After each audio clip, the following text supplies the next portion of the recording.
ఈ మధ్య కాలంలో ఈ పాము కాటు బాగా జరుగుతుంది మేడం. అంటే ముఖ్యంగా ఇంతకుముందు మనం ఆదిలాబాద్ నుంచి ఒక రైతు మాట్లాడారు. అంటే పాము కాట్లు ఎక్కువ ఉంది, అంటే వాళ్ళది అటవీ ప్రాంతానికి దగ్గరగా ఉంది. సో అట్లాంటి వాళ్ళు ముందు జాగ్రత్తగా, లేకపోతే పాము కాటుకు సంబంధించి ఏ విధంగా జాగ్రత్తలు తీసుకోవాలి రైతు? రైతులు పొలాల్లో పని చేసేటప్పుడు వాళ్ళు ఖచ్చితంగా పాము కాటుకు గురయ్యే అవకాశం ఎక్కువగా ఉంటుంది.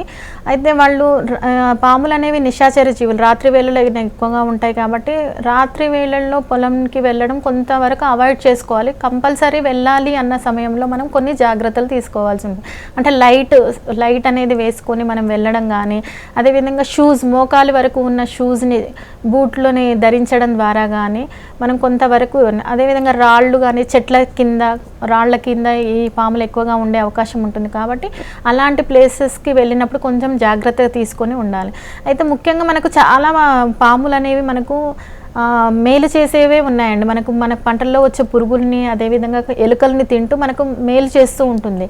కొన్ని 4 రకాల పాములు మాత్రమే మనకు పాయిజనస్ పాములు ఉన్నాయి. అవి ఏంటంటే కట్ల పాములో చూసుకున్నట్లయితే 2 రకాలు ఉన్నాయి. రక్తపింజర ఒకటి ఉంటుంది, నాగుపాము. ఈ 4 మాత్రమే మనకు పాయిజనస్. ఇవి కరిచినప్పుడు మాత్రమే మనకు ప్రమాదం జరిగే లాభం ఉంది. చాలా వరకు కూడా మనకు నాన్ పాయిజనస్ స్నేక్సే ఉన్నాయి. 4 రకాలు మాత్రమే పాయిజనస్ ఉన్నాయి. ఇవి కరిచినప్పుడు కూడా మనం కొంచెం తొందరగా జాగ్రత్తలు తీసుకుంటే, అంటే ఆ కరిచిన ప్లేస్ అంటే మనం ఉద్రేకానికి గురి అవ్వకుండా శ్వాస అనేది నెమ్మదిగా తీసుకొని శాంతంగా ఉండి భయపడకుండా ఉండాలి. అదేవిధంగా కరిచిన చోట మనము కట్టుకట్టడం కానీ అట్లాంటి పనులు చేయొద్దు.